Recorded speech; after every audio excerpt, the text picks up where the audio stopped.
Oke, Assalamualaikum warahmatullahi wabarakatuh. Selamat pagi, siang, sore, dan malam. Salam sejahtera untuk teman-teman di luar sana. Dan semoga selalu dalam lindungan Tuhan Yang Maha Esa. Oke, pada bulan ini, bulan Desember, dikarenakan ada Hari Disabilitas, jadi momen episode ke-17 ini membawa tema berjudul stimulasi dan sekolah yang tepat bagi si kecil yang istimewa. Dan tentunya sudah ada ahlinya, yaitu Dr. Dewi Kusuma Hartono, SPKFR. Beliau praktek di RSUD Tugurejo, di Rumah Sakit Columbia Asia, dan Rumah Sakit Permata Medika. Mungkin teman-teman yang membutuhkan fisik dan rehabilitas ya dokter ya. Ya, mungkin bisa berkunjung ke Dokter Dewi ini. Oke. Untuk menyingkat waktunya, sebelum kita mulai diskusinya, mungkin buat teman-teman di luar sana, jangan lupa di-subscribe dulu YouTube channel Rumah Mentari, karena setiap bulannya kita memberikan tema-tema yang menarik dan pastinya berbeda-beda. Jadi jangan lupa di-subscribe, di-like, di-komen, dan di-share ke teman-teman yang lain biar pada tahu nih edukasi-edukasi baru nih dari Rumah Mentari. Oke, gimana sih stimulasi apa yang harus diberikan para orang tua untuk si kecil yang istimewa? Kemudian sekolahnya tuh bagaimana nih yang tepat? Jangan sampai orang tua memilihkan sekolah yang tidak tepat untuk si anak kecil ini. Nah, mari kita dengar penjelasan dari Dokter Dewi. Ya, Ya, terima kasih silakan Kak Endang. dokter. Ya, terima kasih atas kesempatan yang diberikan. Saya share PPT ya.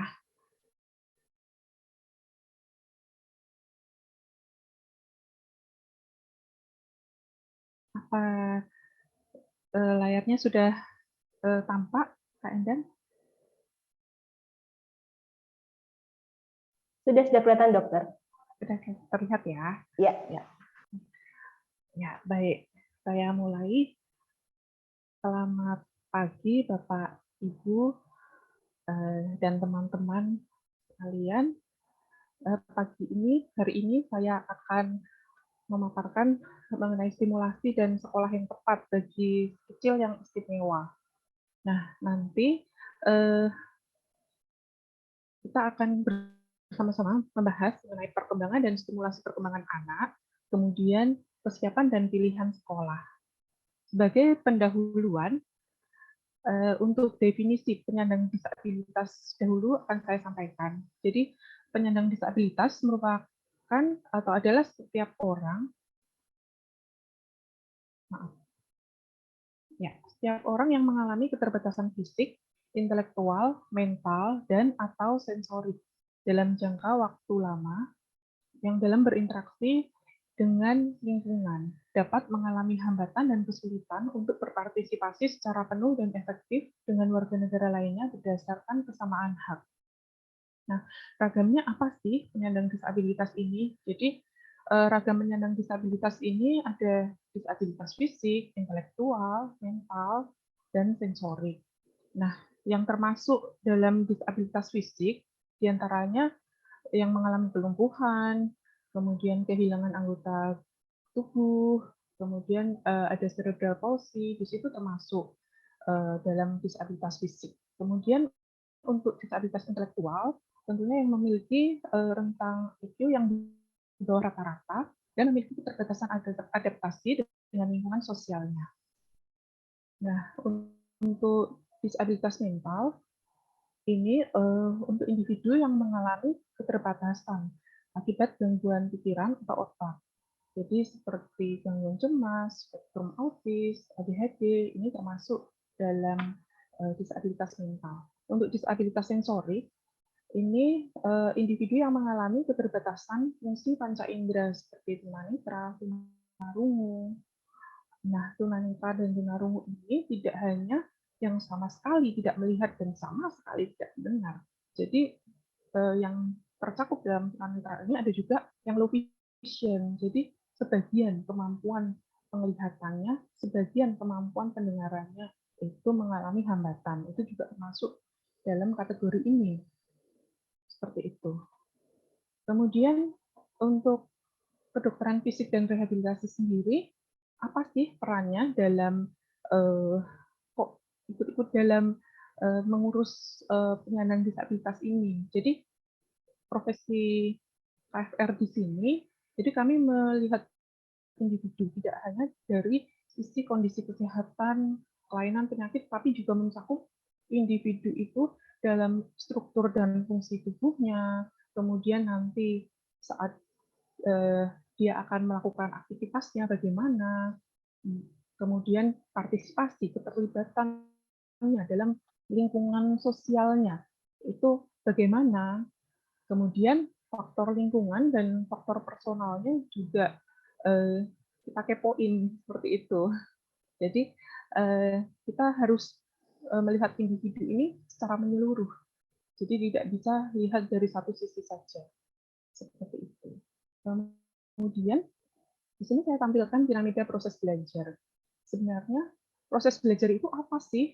Jadi proses belajar itu sebenarnya merupakan proses memperoleh pengetahuan dan keterampilan baru yang kemudian disimpan menjadi suatu memori agar dapat diakses dan digunakan berulang kali. Nah, di sini konsepnya belajar ini, proses belajar ini tidak hanya sekali, jadi memang butuh repetisi untuk mencapai penguasaan keterampilan dan pengetahuan yang dituju.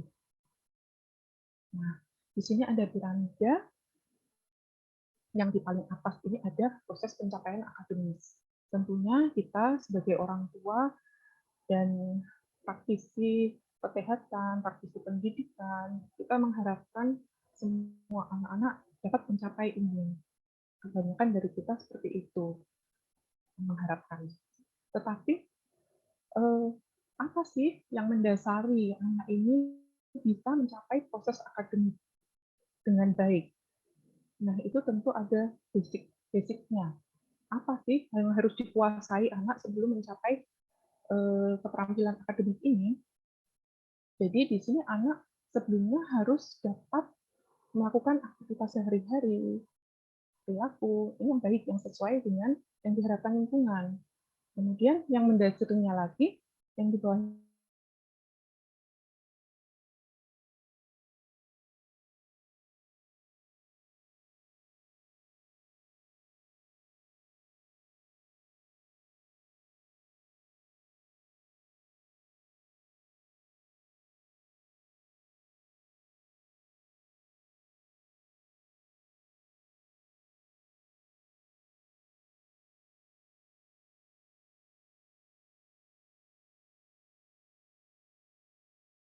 keluar suaranya, ada keluar menyala lampunya. Oh, jadi itu anak belajar dengan mindset ini dia akan benda ini akan mengeluarkan mengeluarkan cahaya.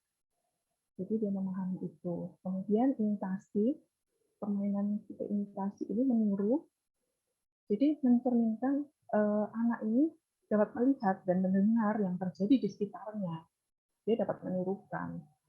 Nah, permainan ini merupakan fitur penting perkembangan sosial, kognitif, dan simbolik. Jadi, ini ya, imitasi. Kemudian, untuk yang tipe selanjutnya, konstruktif, ini membutuhkan kombinasi kemampuan motorik halus, kemampuan sensori, kognitif, dan pemahaman simbolik. Dan hal ini mencerminkan anak dapat memvisualisasi dan merencanakan apa yang akan dia perbuat. Jadi konstruktif itu jadi menyusun, misal main Lego, seperti itu, mau membuat rumah, dia memvisualisasi, membayangkan dahulu apa rumah yang akan dia, bagaimana rumah yang akan dia buat, warnanya apa, bentuknya seperti apa, pintunya di sebelah mana. Nah, dia merencanakan mulai memasang di yang bagian mana dulu, seperti itu. Jadi, konstruktif ini juga stimulasi yang baik ya untuk anak. Kemudian pretend atau role play ini jadi bermain pura-pura ya. Jadi hal ini mengekspresikan wawasan dan keterampilan, imajinasi dan kreativitas anak. Nah, wawasannya apa? Oh, dia habis diajak sama mama papanya, orang tuanya pergi naik mobil. Oh, waktu memarkir mobil ada bapak parkir. Dia melihat ini ada imitasinya juga seperti itu. Oh, dia melihat bapak parkir melakukan apa, ada caranya bagaimana. Kemudian sampai rumah dia turun dulu. Kemudian eh, bapaknya parkir di garasi. Nah, dia berpura-pura jadi tukang parkirnya itu. Nah, itu juga suatu wawasan, keterampilan. Kemudian games with rules.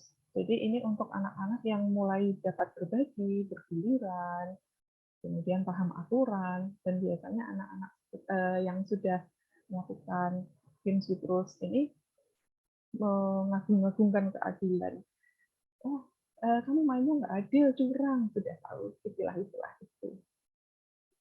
Seperti itu. Kemudian untuk yang pembagian menurut interaksi sosialnya, jadi ini soliter, ini anak masih bermain sendiri, musik sendiri, kemudian spektator, ini dia observer, dia sebagai observer melihat yang ada di lingkungannya, dan paralel ini jadi beberapa anak main dalam satu meja bersama-sama, tetapi mereka masih bermain sendiri-sendiri, tidak saling berkaitan, tidak berkomunikasi, seperti itu. Untuk asosiatif, ini bermain bersama, tapi masih ikut aturannya sendiri. Jadi keakuannya masih tinggi, seperti itu. Kemudian kooperatif, ini anak-anak yang sudah bisa mengikuti aturan, bermain bersama-sama, petak umpet, home pimpa, seperti itu. Nah, ini ada contoh permainan yang dilakukan oleh anak. Dengan satu media saja, balok, ini kita bisa melihat kemampuan anak, ya, kemampuan bermain anak. Nah, di sini awalnya anak mengeksplor bentuknya, warnanya, teksturnya, kemudian dia akan mencoba-coba, selanjutnya mencoba-coba, ini balok ini saya tutup dengan gelas, cangkir, atau mangkok, apa ya, masih ada nggak sih sebenarnya, nggak kelihatan dia, tapi begitu mangkok dibuka, oh dia ada ternyata, bentuknya masih sama kalau nggak diguncang-guncang, kalau diguncang-guncang apa ya efeknya, dia belajar positif. Kemudian selanjutnya lagi balok-balok, oh ada banyak, dia coba susun makin tinggi, dan kemudian dia bisa membentuk seperti jembatan-jembatan seperti itu, merangkai, kemudian bisa bermain dengan orang tua atau pengasuh. Jadi pengasuh memberikan contoh, ini saya bisa menyusun balok ini menjadi bentuk rumah. Jadi dia menirukan, oh bisa. Jadi dari sini kita bisa lihat apa jadinya bila anak usia 4 tahun masih menyusun dua balok, masih kesulitan. Jadi kita harus lihat juga apakah visualnya yang mengalami hambatan, visual persepsi, koordinasi mata tangannya kah, atau malah motorik halusnya, atau malah posturnya. Jadi dia kesulitan untuk mempertahankan postur, jadi tidak seimbang seperti itu. Keseimbangannya juga kurang, keseimbangan duduk. Keseimbangan ini tidak hanya untuk keseimbangan berdiri saja, keseimbangan duduk itu juga penting dalam melakukan motorik halus, kegiatan motorik halus itu. Nah, ini yang di sebelah kanan ada permainan dengan bola. Jadi di sini mencerminkan bahwa anak kemampuan motoriknya itu tidak hanya sekedar berdiri jalan kemudian lulus tamat, tidak. Jadi setelah berjalan pun nanti ada keterampilan motorik yang seharusnya capai anak, misal menendang bola, berdiri satu kaki, melompat dua kaki, melompat satu kaki, engklek, seperti itu ya. Jadi melempar, menendang, menangkap. Jadi itu juga sebagai stimulasi, dan kita juga bisa mengetahui apakah anak ini keseimbangannya bagus, apakah koordinasi motoriknya bagus, apakah mengamankan jarak si anak ini, visual persepsinya juga bagus. Nah, ini bisa dilihat dari permainan-permainan ini. Seperti itu. Nah, kita masuk ke pendidikan. Jadi per definisi, pendidikan ini merupakan usaha sadar dan terencana untuk mewujudkan suasana belajar dan proses pembelajaran agar peserta didik secara aktif mengembangkan potensi dirinya untuk memiliki kekuatan spiritual, keagamaan, pengendalian diri, kepribadian, kecerdasan, akhlak mulia, serta keterampilan yang diperlukan dirinya, masyarakat, bangsa, dan negara.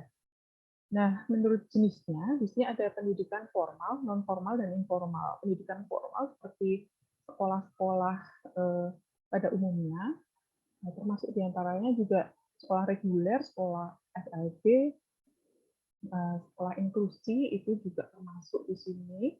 Kemudian untuk jenis yang non formal ini di luar pendidikan formal yang dapat dilaksanakan secara struktur dan berjenjang seperti kursus seperti itu, kan ada juga level-levelnya, grade-grade-nya itu. Kemudian informal ini jalur pendidikan keluarga dan lingkungan. Di sini juga termasuk diantaranya homeschooling. Jadi homeschooling tidak hanya sekedar diajarin saja oleh orang tua di rumah, tetapi juga harus terdaftar di dinas pendidikan dan memiliki kurikulum dan goal tersendiri juga. Nah, berbicara tentang kesiapan sekolah. Apa sih kesiapan sekolah itu? Jadi kesiapan sekolah itu yang dilihat tidak hanya dari faktor si anak saja, tetapi juga faktor keluarga dan faktor sekolah yang akan dipilih itu sendiri. Nah, dari faktor anak tentunya dari faktor fisiknya, psikisnya, intelektualnya, seperti itu. Kemudian keluarga, kesiapan keluarga ini, jadi keterlibatan keluarga dalam mempersiapkan proses anak sebelum berangkat ke sekolah, bagaimana, terus nanti mempersiapkan diri anak, bagaimana nanti menghadapi situasi yang akan ada di sekolah, misal anak ingin buang air, bagaimana cara menyampaikan ke gurunya, seperti itu, hal-hal seperti itu juga perlu dipikirkan. Nah, kemudian kesiapan sekolah sendiri, jadi dari kurikulumnya apakah sudah sesuai dengan anak, kemudian dari tenaga pendidiknya, termasuk penjaga kantin, satpam, kemudian dari bangunannya, apakah ada akses yang sesuai untuk si anak, kemudian aman atau tidak playground-nya, seperti itu juga masuk ke pertimbangan dalam pemilihan sekolah. Nah, kesiapan belajar anak. Jadi konsepnya kalau di sekolah, kita membayangkan anak bisa belajar duduk seperti gambar ini ya. Jadi duduk di kursi, kemudian ada meja, dia bisa menulis. Sebenarnya apa sih yang diperlukan si anak ini, prasyaratnya apa yang dibutuhkan untuk anak dapat mencapai tahapan yang seperti ini. Jadi di sini kita bisa melihat posturnya tentu pertama. Posturnya kepalanya dia bisa tegak, jadi kontrol kepalanya sudah bagus, kemudian kontrol lehernya baik, bahunya kuat, jadi dia tidak doyong kiri, doyong kanan, atau malah tidur di meja. Kemudian kontrol batang tubuhnya juga baik, dia bisa duduk dengan tegak, tidak oleng-oleng, tidak jatuh, tidak ambruk kiri kanan. Nah, ini keseimbangannya juga baik. Kemudian posisi pinggul ini juga menekuk 90 derajat, lutut 90 derajat, dan kaki menapak di lantai. Ini juga harus difasilitasi juga, diakomodasi dengan meja dan kursi yang ergonomis untuk anak. Nah, untuk menulis seperti ini juga perlu visual yang baik, kemudian keterampilan koordinasi mata yang baik, visual persepsi yang baik, motorik halus yang baik, kemudian pendengaran juga penting. Nah, karena di sekolah juga ada dikte, ada mencongak juga ya, itu juga harus dipertimbangkan. Nah, ini pasti sudah banyak yang tahu ya. ada tingkat intelijensi dan tingkatan akademik yang bisa dicapai. Nah, di sini saya hanya mau meng-highlight kemampuan akademik ini. Jadi, kalau sekarang sepertinya kan tidak boleh ada anak yang tinggal kelas. Jadi, semua anak pasti naik kelas, entah bisa atau tidak, pasti dia naik kelas. Jadi, sesuai usianya. Tetapi di sini dalam konteks tingkat intelijensi di tabel ini dengan kategori kemampuan belajar slow learner, kemudian ini kemampuan akademiknya kelas 6 SD, ini maksudnya anak dapat mencapai kemampuan akademik setara kelas 6 SD, tetapi tidak di usia 12 tahun, sama seperti yang anak biasa, seperti itu. Jadi bisa saja dia mencapai kemampuan akademik setara kelas 6 SD ini di usia-usia 18 tahun mungkin, jadi seperti itu. Begitu juga yang tingkat kemampuan kelas yang selanjutnya. Nah, di sini ada perkiraan usia mental ini juga dapat diperkirakan potensi pekerjaan yang nantinya bisa dikerjakan oleh anak ini apa di kedepannya. Nah, kita perkirakan di sini perkiraan usia mental 8 sampai 11 tahun. Jadi di usia dewasa dia akan memiliki kemampuan tahapan pencapaian perkembangannya setara dengan usia 8 sampai 11 tahun. Jadi dipilihkan pekerjaan yang sesuai. Jadi kalau anak usia 8 sampai 11 tahun masih bisa ya diajari menyetrika, melipat baju, seperti itu masih bisa. Nah, atau menjahit yang sederhana itu bisa. Kemudian untuk yang di bawahnya yang usia 5 sampai 8 tahun ini bisa dipilihkan pekerjaan yang lebih mudah ya. Jadi misalnya mencuci piring itu sudah bisa. Kemudian mencuci piring bisa, kemudian mencuci mobil bisa.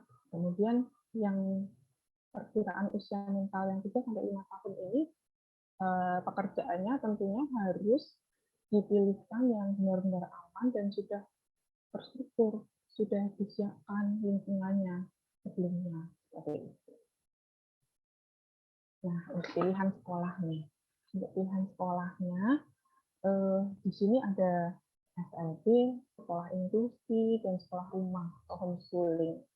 Nah, sekolah luar biasa, ini ada berjenjang dari TK sampai SMA, berfokus pada keterampilan mengurus diri, manajemen perilaku, dan vokasional. Kemudian untuk sekolah inklusi, ini jadi anak dengan keistimewaan ini dijadikan satu dengan anak-anak yang pada umumnya yang biasa, kemudian tapi tidak total, jadi ada kelas-kelas tertentu yang anak ini bisa untuk mengikuti kelas yang lain, seperti itu. Nah, ini di sini dibutuhkan penyesuaian kurikulum, sarana, prasarana, dan sumber daya manusia seperti yang telah saya tadi sebutkan di awal.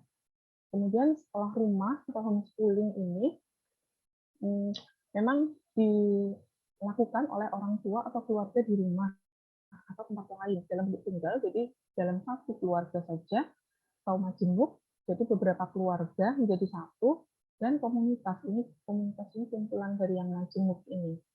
Nah, di sini homeschooling ini membutuhkan kreativitas dan kedisiplinan yang tinggi.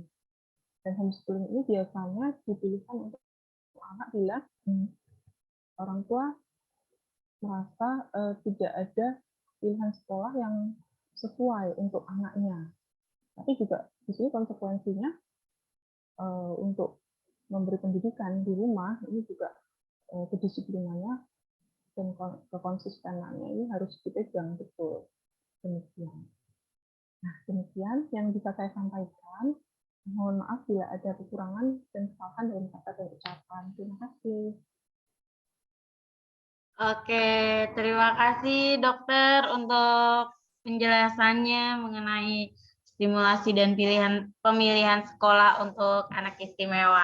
Nah, untuk selanjutnya ini Dok, sudah banyak sekali pertanyaan yang masuk ke kita.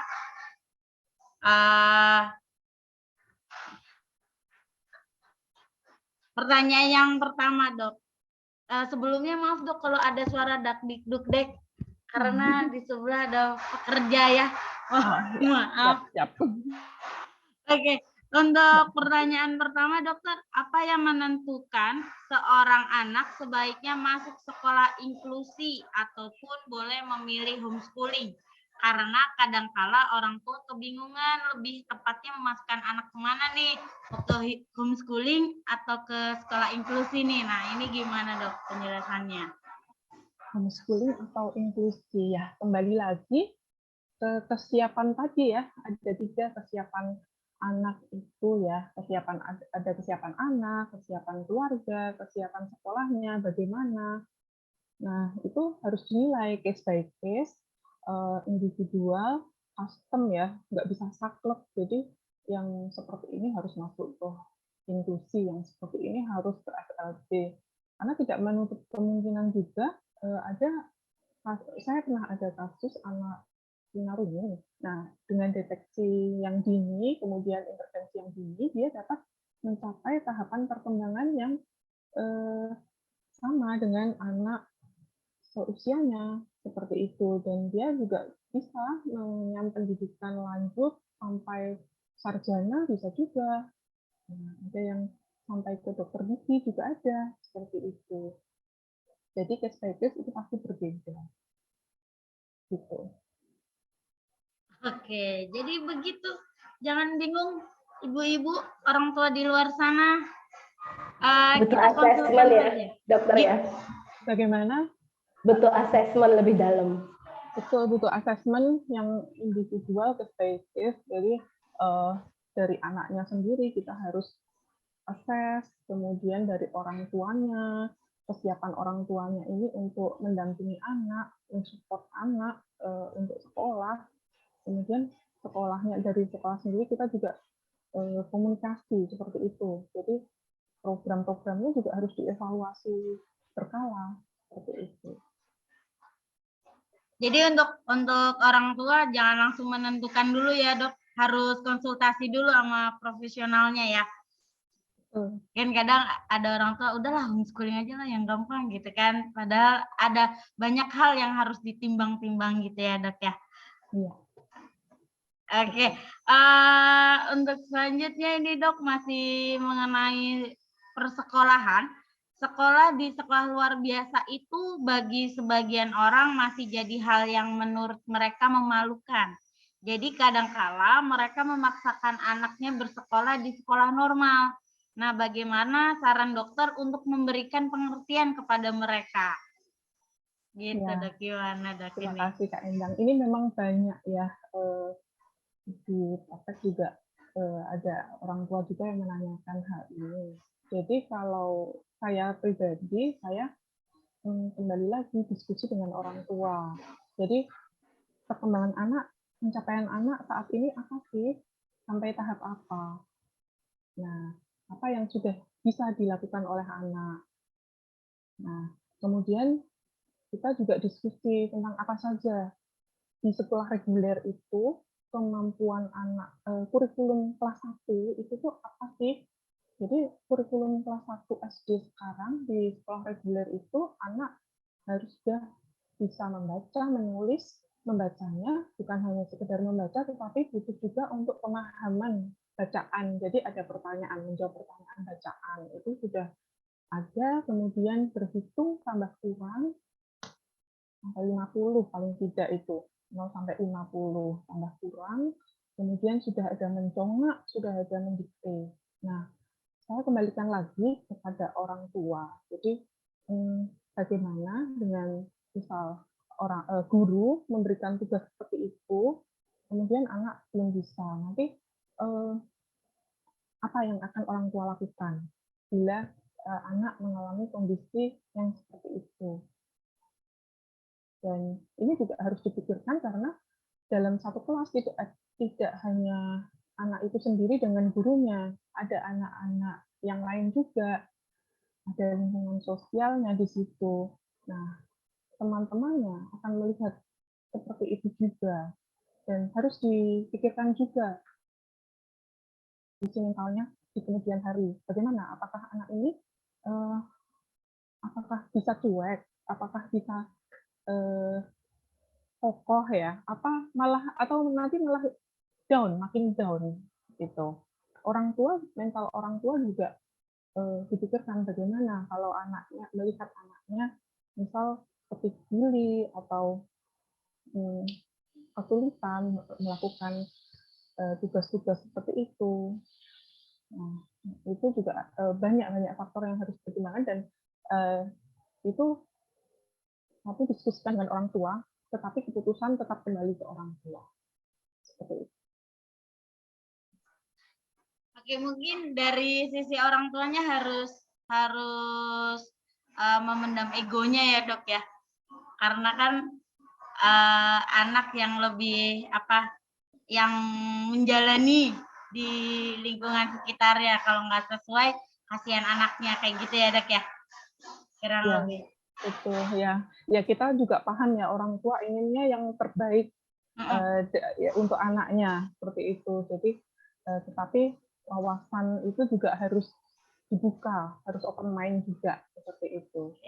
Nah, tuh orang tua di luar sana, saya juga sebagai calon orang tua mungkin, amin.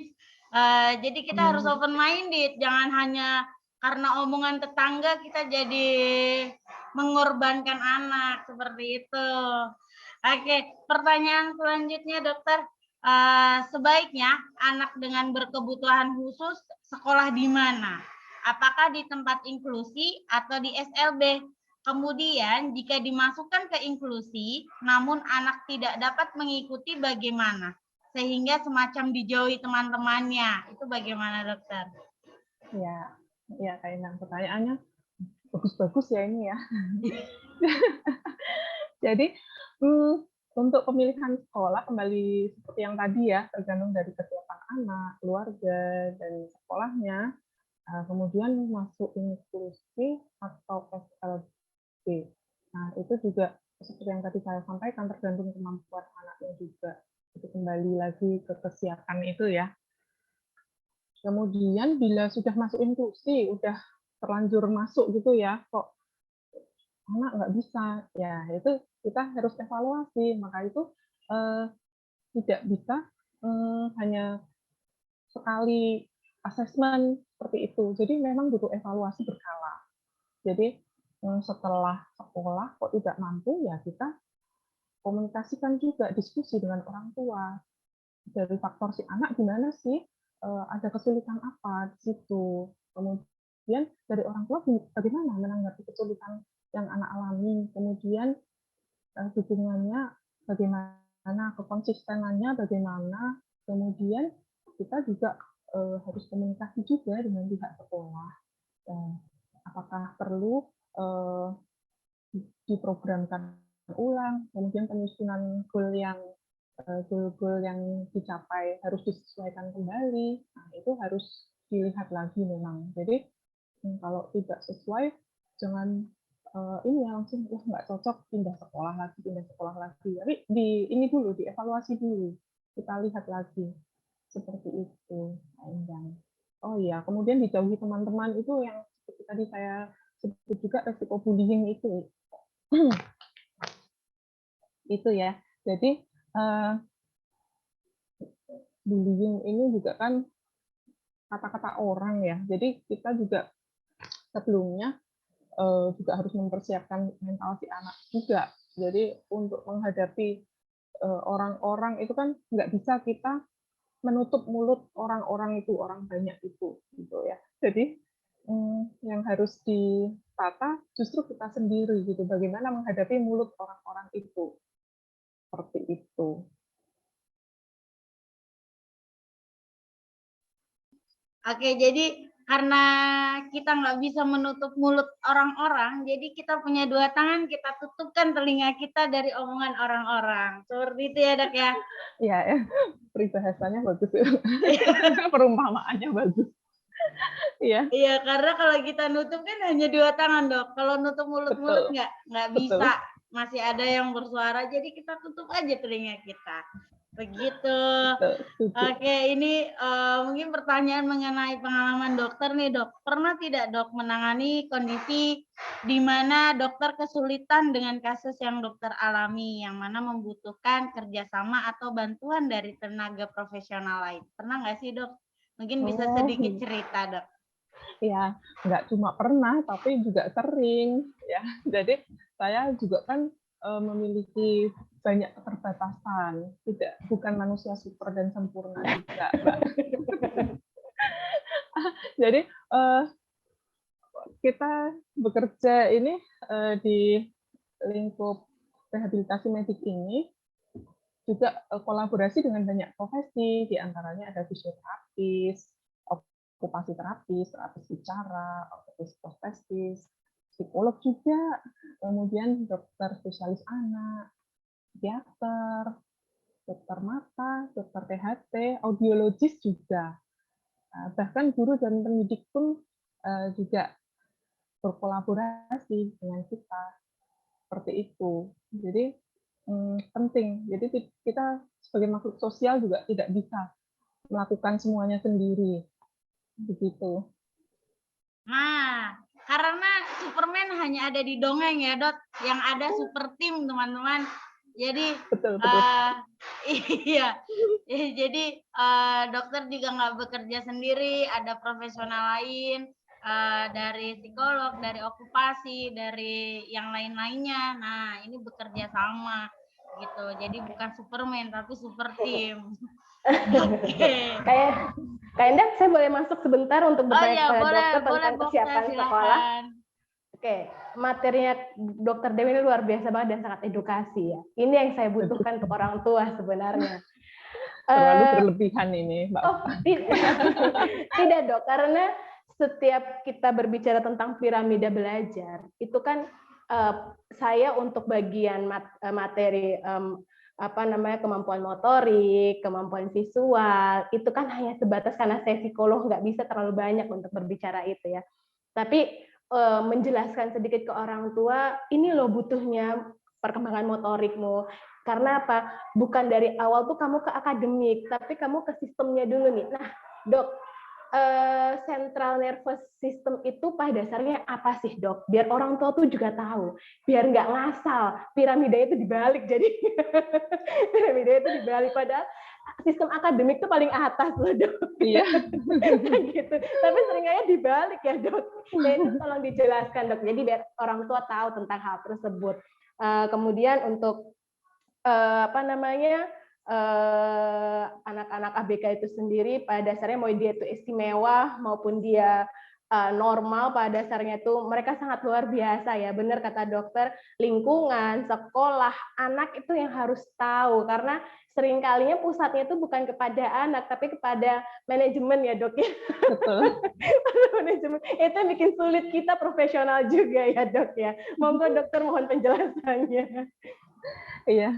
Jadi central nervous system ini susunan saraf pusat. Yang dimaksud di sini adalah otak. Jadi apa sih pentingnya otak di sini pada usia-usia dini ini? Jadi pemerintah itu kan menggalakkan ya yang 1000 hari pertama kehidupan itu. Nah, itu mulai dari masa pembuahan sampai kira-kira usia 2 tahun. Nah, di situ terjadi pertumbuhan dan perkembangan otak yang sangat cepat di situ pada 1000 hari pertama. Dan dengan diberi stimulasi itu nanti perkembangannya juga akan lebih pesat lagi karena ada plus-plus itu ya yang sifat plastisitas otak itu. Jadi semakin banyak stimulasinya, jadi perkembangan otak ini juga akan semakin pesat. Nah, dalam 10 hari pertama ini bila dioptimalkan, ini hasilnya akan memuaskan seperti itu karena hasil yang dicapai di 1000 hari ini sifatnya juga irreversible. Jadi udah ya nanti udah mencapai itu ya udah itu aja gitu loh. Nggak bisa reversible. Jadi balik lagi gitu enggak. Jadi udah cetak gitu ya, dicetak itu 1000 hari pertama itu. Seperti itu. Jadi itu penting sekali. Setuju, Dok. Karena yang bekerja bukan hanya satu profesional, tapi itu semua profesional ya. Karena otak itu sangat plastisitas banget ya, Dok. Terima kasih, Dokter. Sama-sama, Bapak. Oke, mungkin kita lanjut ke pertanyaan selanjutnya, Dok, karena ini banyak sekali pertanyaan yang masuk. Iya, untuk selanjutnya ini mengenai interaksi, Dok. Tipe dan interaksi sosial dalam stimulasi dan bermain diberikan berdasarkan apa sih, Dok? Oh, ya, yang tadi ya. Jadi, stimulasi bermain ini kita berikan ini sesuai tingkat kemampuan anak. Jadi, kalau anak masih belum memahami aturan, begitu kalau kita langsung berikan permainan-permainan seperti monopoli begitu juga masih belum bisa gitu ya. Jadi yang aturannya yang masih sederhana dulu, misal menirukan tepuk silang seperti itu masih bisa. Nah, kemudian selain itu juga kita melihat lagi tujuan stimulasi ini mau apa, mau untuk apa. Misal yang menyusun 2 balok, kita temukan, oh ini ternyata dari kekuatan bahunya ini ternyata yang memang kurang dan harus ditingkatkan. Jadi bisa juga itu main balok itu menyusun itu dengan posisi tengkurap seperti itu bisa untuk memperkuat otot-otot bahunya, bisa seperti itu. Kemudian bisa juga yang dengan apa yang mau ditingkatkan gitu. Misal berhitungnya, kok ketelitiannya, kok ini anak hitung lompat-lompat terus sih gitu. Bisa juga dengan ular tangga kan, wah udah keluar dadu 6. Nah ini jalanin ini pionnya 1, 2, 3, 4, 5, 6 itu bisa juga dapat di situ. Nah seperti itu Mbak. Jadi stimulasi bermain, pemilihan tipe permainan itu tergantung dari tingkat kemampuan si anak itu, kemudian tujuannya lagi itu apa tuh, balik lagi ke tujuannya itu apa sih, tujuan stimulasinya, kita mau anak mencapai apa, kemudian dari situ apa yang akan ditingkatkan gitu.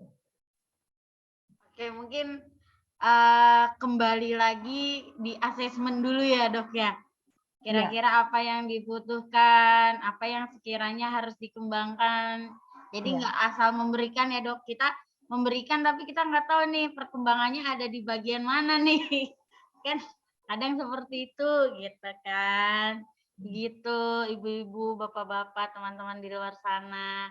Oke, mungkin ini sedikit tadi sudah terjawab sih sama dokter. Bagaimana menentukan jenis pendidikan yang sesuai dengan anak, Dok? Mungkin ada tambahan lagi dari Dokter Dewi. Yang ini ya, formal, non formal, Iya, informal betul. itu ya. Iya. Jadi kalau yang formal tadi sudah kita bahas ya, yang SLB, kemudian yang inklusi seperti itu, kemudian informal yang homeschooling itu ya, itu homeschooling itu juga harus terdaftar dinas juga kayak pengetahuan saya ya. Kemudian non formal ini jadi seperti kursus ya, jadi ini juga mengembangkan minat bakat anak-anak kita juga. Jadi di situ jadi setiap individu pasti ada kelebihan dan ada keterbatasannya seperti itu. Jadi kita boleh melihat keterbatasan dan yang akan kita tingkatkan itu apa, tetapi juga jangan pula kita mengabaikan kelebihan individu tersebut anak kita. Nah, dan harus dieksplor juga, harus digali lagi apa sih kelebihan-kelebihan anak-anak kita ini. Nah, jadi di situ ada hal yang akan bisa anak banggakan bila menguasai hal itu. Nah, kalau misalnya nih kemampuan kecerdasan intelektualnya di bawah rata-rata, tapi anak itu memiliki bakat dan minat di bidang renang. Nah, bisa dimasukkan di sekolah non formal untuk berenang, itu juga ada bisa. Jadi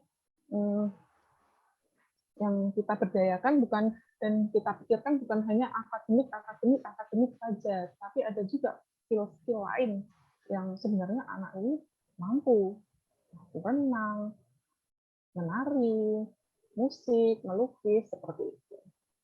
Nah, itu bisa didapat di sekolah yang non formal. Oke.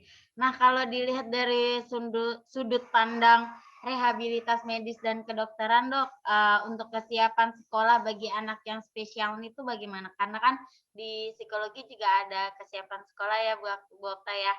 Nah, mungkin karena kita sering nih mendengar dari sisi psikologinya. Nah, kalau dari sisi rehabilitas medis dan kedokteran, kesiapan sekolahnya tuh bagaimana sih, Dok? Ya, kesiapan sekolah ini kita balik lagi ke pencapaian perkembangan. Pencapaian perkembangan ini areanya ada area motorik, motorik kasar, motorik halus, kemudian kognitifnya, sosial emosinya. Nah, itu kemudian kita juga berkolaborasi ya dengan tim psikolog juga ya untuk potensi kecerdasannya ini ya. Itu juga penting, kita pertimbangkan juga untuk pemilihan sekolah, indikator kesiapan sekolahnya. Kemudian kembali lagi ke keluarga, dukungan dan kesiapan orang tuanya sendiri. Begitu.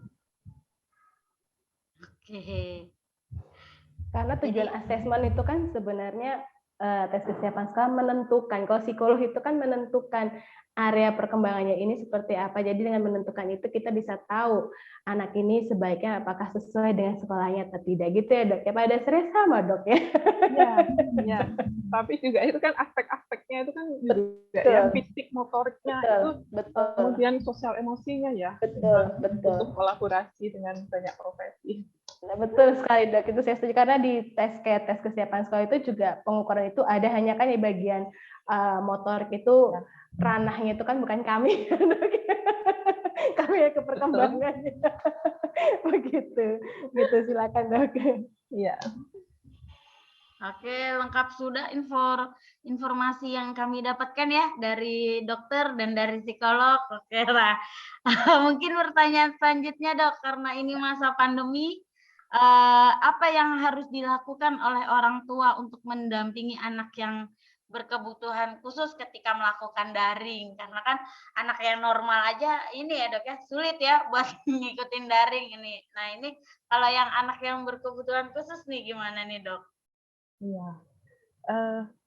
Tentunya ini ya, daring online ya, online pikon ini.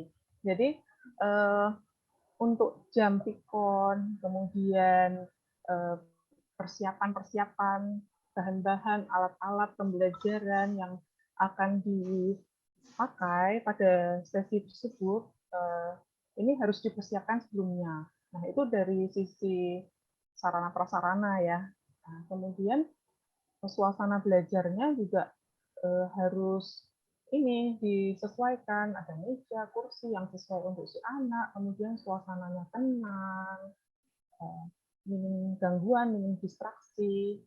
Nah, kemudian persiapan sebelum memulai pikon itu, nah ini orang tua tentunya harus membangunkan anak, atau anak ini juga bisa dilatih seperti menyetel jam bekernya. Nah, berapa jam sebelum sih anak ini bisa mempersiapkan dirinya, butuh berapa lama untuk masing-masing anak ini, kan berbeda-beda ya, ada yang cepat, ada yang butuh waktu yang lebih. Nah, ini harus diperkirakan berapa lama persiapannya ini. Jadi anak sudah harus bangun pada pukul berapa, kemudian untuk persiapan mandinya. Nah, ini juga harus dilatih juga kemandiriannya, kemudian memakai seragam sekolah, kemudian sarapan sebelum masuk pikon, bahkan tidak mungkin waktu pikon sambil makan gitu, ya, jadi suasana belajarnya udah hilang nanti berganti suasana makan. Jadi itu butuh kekonsistenan, kedisiplinan, dan kreativitas juga dari orang tua. Jadi kalau ayo bangun, bangun, bangun, bangun gitu saja kan, anak kita sendiri aja, aduh malas banget disuruh bangun, bangun gitu aja. Bisa juga disetelin lagu yang bikin dia happy, bikin moodnya tambah gitu ya. Oh, hari ini mau sekolah. Oh nanti ini loh Bu Guru mau ngajakin bikin rumah-rumahan loh nanti. Jadi hal-hal yang menyenangkan itu ya, yang bisa membangkitkan emosi positif anak sebelum sekolah itu harus diberikan ke anak seperti itu. Mungkin kalau kata orang Jawa harus ususnya harus didowo kayak gitu ya Dok ya. Harus sabar gitu kan, kita cari hal-hal yang membuat si anak happy biar bisa mengikuti sekolahnya dengan baik. Kurang lebih seperti itu ya Dok ya. Iya, jadi untuk jaga moodnya juga ya. Karena Iya, kalau disuruh, betul. bangun, bangun gitu aja, aduh moodnya kan jadi jengkel gitu ya. Jadi malah dia itu membutuhkan waktu yang lebih lama. Dan itu akan menyulitkan orang tua lagi, seperti itu. Udah moodnya jelek, orang tua juga udah jengkel, seperti itu kan. Jadi sama-sama happy gimana caranya gitu. Iya, gitu. Jangankan anak berkebutuhan khusus ya, saya sendiri aja kalau dibangunin, langsung nggak mood. Oke. Oke, mungkin ini untuk pertanyaan selanjutnya sudah dokter jawab sih. Mungkin dokter ada penambahan. Kapan saya harus memberikan stimulus untuk anak agar perkembangan anak sesuai dengan anak seusianya? Seperti itu dok. Mungkin Nah, ada sejak tambahan dokter. lahir. Iya sejak lahir Sejak ya dok kapan? ya. Sejak lahir. Jadi ditimang, diberi misal pada saat ibu menyusui itu kan dielus, ditimang, itu juga stimulasi, dapat stimulasi raba, kemudian ibu sambil menyanyi itu ada stimulasi suara, kemudian ditimang-timang ada stimulasi vestibulernya, kemudian saat dia minum ASI dia akan mencium bau ibunya, kemudian merasakan ASInya ini rasanya seperti apa, seperti itu. Jadi itu juga stimulasi seperti itu. Ya. Berarti itu diberikan sampai anaknya bisa sendiri ya dok. Bisa sendiri apa ini Mbak? Bisa sendiri untuk melakukan banyak hal. Ya, mencapai perkembangan yang sesuai tahapan usianya seperti itu. Kak Endang, saya masuk tanya Kak Endang tentang stimulasi. Iya Bu. Dok, benar nggak sih yang menurut orang katanya, saya pernah dapat informasi ketika ibu sedang hamil dengan mengelus-elus perut itu kan akhirnya anak gerak ya dok ya, anak gerak. Apakah itu juga bagian dari stimulasi untuk gerak motornya dok? Iya, jadi kemampuan auditori ini juga sudah berkembang di saat-saat janin di dalam rahim ibu, kemampuan auditori, ucapan. Jadi apa yang ibu makan ini sebenarnya anak juga merasa. Gitu. Kemampuan auditori pun sudah di dalam rahim pun sudah berkembang seperti itu. Jadi stimulasi sejak masa kehamilan itu juga penting. Itu kan juga termasuk 1000 hari pertamanya. Gitu. Berarti besok Kak Endang kalau lagi hamil jangan lupa perutnya diselus. Ya Bu, siap. Makasih. Ya. Kalau bisa beli mainan yang dari Korea itu ya, yang gini-gini sendiri. Robot ya. Iya. Beda lah. Kak Endang nanti rasanya beda ya Bu ya? robot. Oh. Robot ya. Oke, masih mengenai tumbuh kembang dok, ada nggak sih dok area perkembangan yang harus sangat diperhatikan agar orang tua ini tidak terlambat untuk meminta bantuan profesional? Kadang-kadang kan orang tua yang bekerja pagi, siang, malam baru sampai rumah kan jadi lupa nih perkembangan anak kayak gimana. Nah mungkin ada area-area khusus nih dok yang harus dipinin. Ini nggak semua orang tua yang kerja lupa loh dengan anaknya loh. Iya, Dok, setuju. membela diri ya.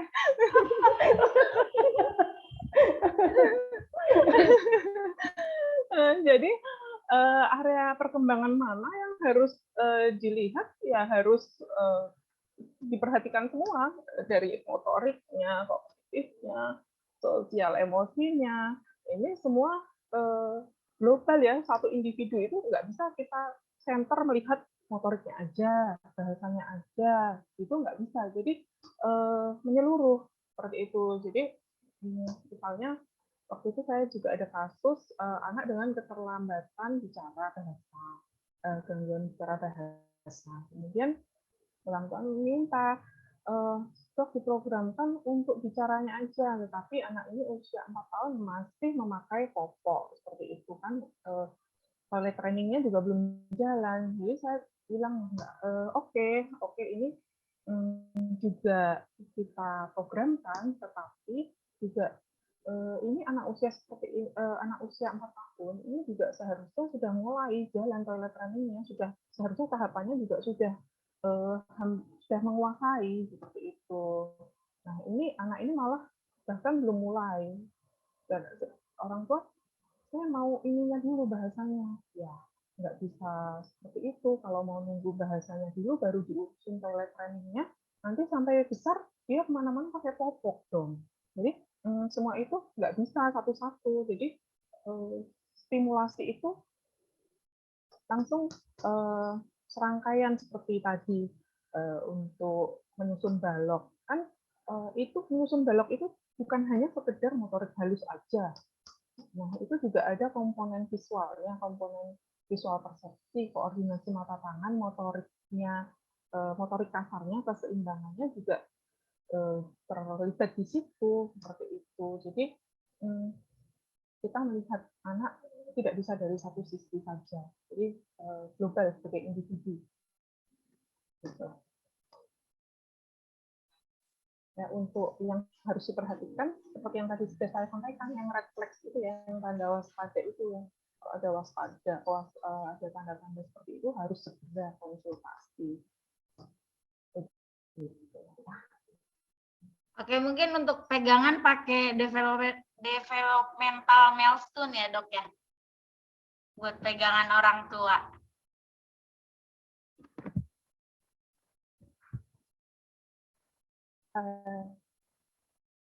Ya yang orang tua pasti punya itu buku KIA yang pink itu tadi.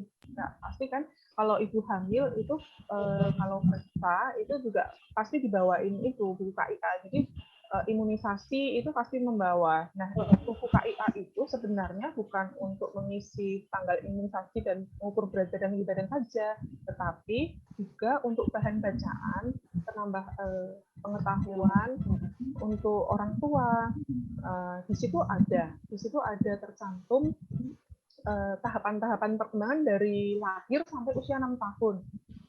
Tahapan apa yang harus sudah dicapai, kemudian bagaimana cara stimulasinya pun ada, kemudian ada checklistnya itu ada, kemudian untuk pemberian makannya, tahapan-tahapan pemberian makannya di situ pun sudah ada. Monggo para orang tua membaca bersama-sama, jangan disimpan di lemari dan pas saat imunisasi saja di bawah. Biasanya gitu ya dok ya.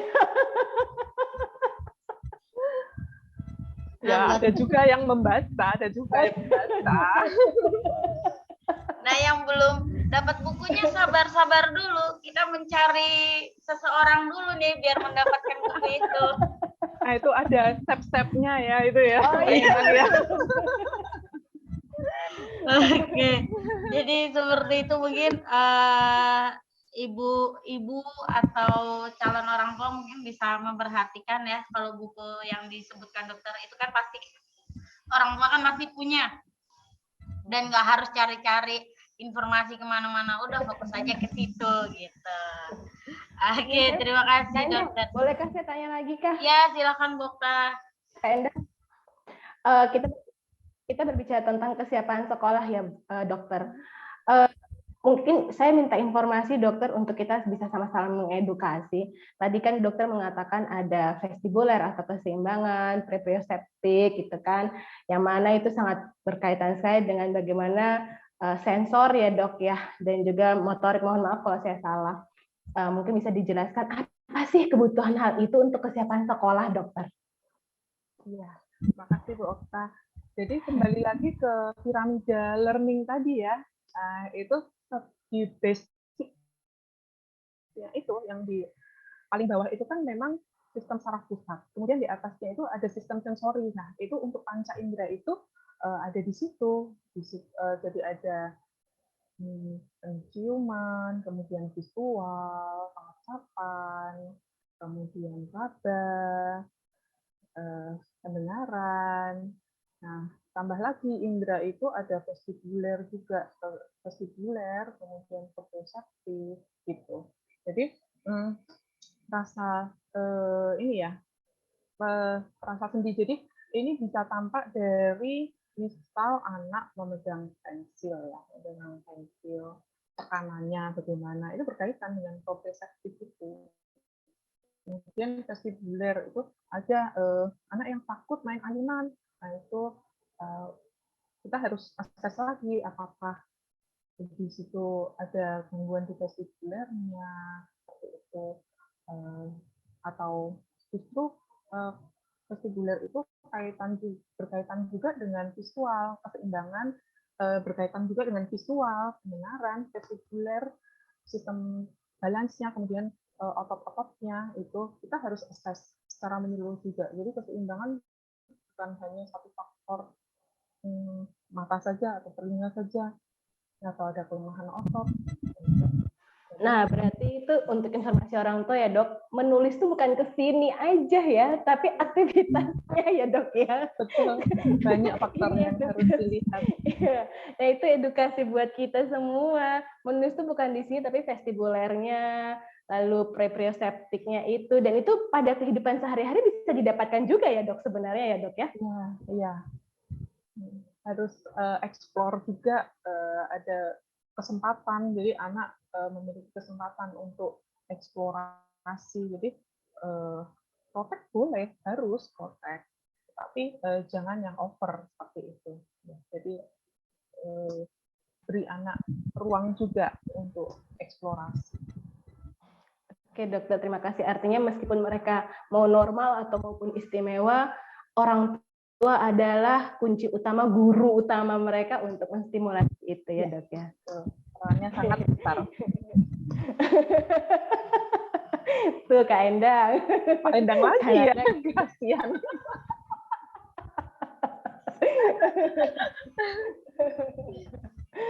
Oke, terima kasih Dokter Dewi. Ya, sama-sama Bu. Oke, dokter, kita lanjut ke pertanyaan selanjutnya mengenai kondisi pandemi dengan sekolah online ternyata berdampak besar terhadap perkembangan anak, dok. Sering dijumpai anak yang tidak bisa duduk tenang ataupun duduk dengan posisi yang lebih tepat saat menulis, sehingga mereka lebih mudah lelah. Belum lagi menulis dengan meletakkan kepala di atas meja. Nah, kalau menurut dokter, apakah hal tersebut nantinya akan sangat berbahaya kondisi fisik anak? Jika iya, mungkin bisa diberikan penjelasan tentang dampak ke depannya seperti apa, dok, sebagai edukasi ke orang tua agar lebih memperhatikan anak saat belajar. Nah, ini masuk ke edukasi saya juga, dok. Biasanya saya kalau capek ya begitu juga. Ya, itu kembali lagi ke ini ya, fasilitasi untuk media belajarnya, ruang belajarnya bagaimana gitu. Jadi meja kursinya juga harus sesuai untuk anak, ketinggiannya, kemudian kemiringannya, itu juga harus disesuaikan dengan masing-masing anak agar agar posturnya itu tetap terjaga. Nah, kalau postur tidak terjaga, jadi duduknya di kursi santai sambil angkat kaki, enak banget ya. Itu suasana belajar, konsentrasi pasti sudah beda. Kemudian dari postur juga akan ada risiko juga untuk ada apa ya, kelainan struktur di tulang belakang, jadi malalignment, yang tadinya tegak, setelah daring kok malah jadi kifosis, jadi membungkuk, kemudian ada yang jadi skoliosis. Nah, ternyata setelah itu ada juga yang karena ternyata dia duduknya miring nih, mejanya ada di pojok, tapi kursinya nggak pas di depannya, jadi dia miring badannya. Nah, kalau sikon kan nggak cukup 5 menit, pasti juga butuh waktu jam-jam dan setiap hari, hampir setiap hari dia posisi seperti itu, pasti akan terbentuk juga seperti itu. Kemudian pencahayaan juga harus diperhatikan berkaitan dengan kesehatan mata. Gitu. Betul nih dok, anak saya skoliosis dok, gara-gara duduk manis dok. Ya, jadi daring ini kita juga harus mencari kegiatan fisik juga untuk anak. Iya. Walaupun kursus-kursus kan banyak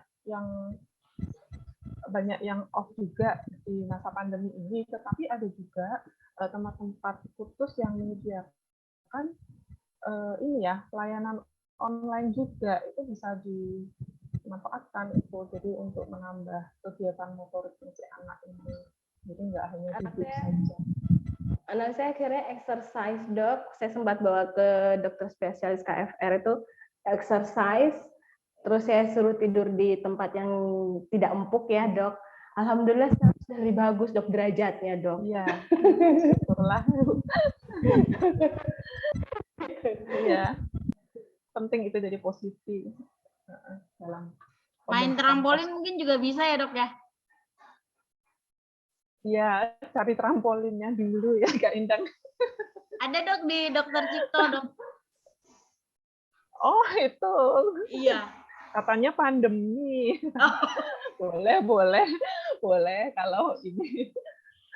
Mungkin Bu Okta nanti bisa menambahkan permainan trampolin di rumah Mentari ya Bu Okta ya. Luar biasa. Oke, dokter ini. Iya, dokter ini pertanyaan terakhir dok. Bagaimana cara mengarahkan anak berkebutuhan khusus untuk mampu memilih sendiri pendidikan tingkat menengah yang sesuai dengan dirinya? Bisa nggak sih dok kalau anak yang berkebutuhan khusus kalau udah remaja atau udah besar gitu ya bisa memilih pilihannya sendiri? Pilihan sendiri. Ya, ini juga tergantung dari tingkat kecerdasan si anak ini ya. Kemudian pemahamannya, dia pemilihannya bagaimana orang tua memberikan wawasan atau pilihan pertimbangan itu bisa masuk ke anak. Jadi bukan hanya sekedar asal memilih karena anak saya maunya itu lah, maunya itu anaknya dari segi anak memilihnya itu berdasar apa? Sudahkah orang tua mengkomunikasikan? Sudahkah orang tua diskusi dengan anak terkait dengan pilihan si anak itu? Jadi itu juga harus ditanyakan kembali, begitu. Oke, jadi tetap didampingin ya dok, meskipun ada diskusi-diskusi di dalamnya. Seperti itu. Nah, karena pertanyaan sudah terjawab semua oleh Dokter Dewi, terima kasih dokter sudah menjawab dengan sangat detail dan kita jadi paham nih hal yang biasanya tidak kita pahami jadi paham nih sekarang. Mungkin buat selanjutnya kita bisa membicarakan dengan tema-tema yang lain ya dok ya. Siap. Oke, sebelum kita tutup, mungkin Bu Okta ada tambahan, Bu?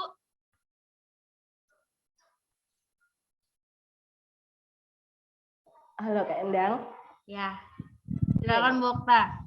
Terima kasih Dokter Dewi, terima kasih Kak Endang. materi yang Dokter Dewi berikan pada hari ini pada dasarnya sangat edukasi sekali. Kenapa? Karena Dokter Dewi tidak membahas hanya pada anak-anak istimewa saja, tapi pada dasarnya ini anak normal juga. Kita melihat kepada fase kebutuhannya ya dok ya. Nah kemudian ada salah satu slide yang saya sangat suka dan memang itu betul-betul sangat edukasi buat kita semua untuk orang tua bahwa tidak bisa kita hanya berdiri dengan satu profesional, tapi kita harus bekerja sama bersama profesional yang lain karena kita sangat membutuhkan itu untuk mengembangkan kebutuhan anak. Meskipun mereka istimewa, tapi mereka berhak untuk terus bertumbuh dan berkembang lebih baik lagi karena mereka pasti punya talent yang lebih baik. Begitu Dokter Dewi ya. Iya. Begitu kan, Bang? Oke, terima kasih Bu Okta, terima kasih Dokter Dewi, dan untuk orang tua di luar sana, untuk calon orang tua di luar sana, jangan mendengarkan apa kata orang, kita tutup kedua telinga kita aja, kita fokus dengan apa yang ada di depan mata, dan satu lagi yang bisa saya simpulkan dari diskusi ini, tidak ada Superman ya di dunia ini, yang ada hanya di dongeng, yang ada di kehidupan nyata ini yang ada hanya super tim. Jadi orang tua tidak hanya melakukan atau bekerja sendiri, orang tua pun bekerja sama nih sama yang di rumah.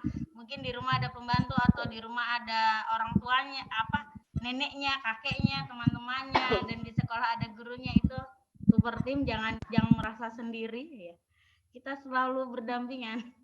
Oke, untuk teman-teman di luar sana jangan lupa di-subscribe karena subscribe itu gratis, yang bayar adalah kuotanya dan wifi-nya, ya kan? Jadi harus di-subscribe biar teman-teman nggak ketinggalan dengan tema-tema kita setiap bulannya. Jangan lupa di-like dan di-share karena ini sangat edukatif buat orang-orang di luar sana ya, pastinya sangat membutuhkan. Seperti kata Bu Okta, tidak hanya anak berkebutuhan khusus, tapi anak normal pun juga seperti itu. Terima kasih Dokter Dewi, terima kasih Bu Okta, terima kasih tim layanan psikologi Rumah Mentari. Saya Endang MC, pamit undur diri. Wassalamualaikum warahmatullahi wabarakatuh. Waalaikumsalam warahmatullahi wabarakatuh.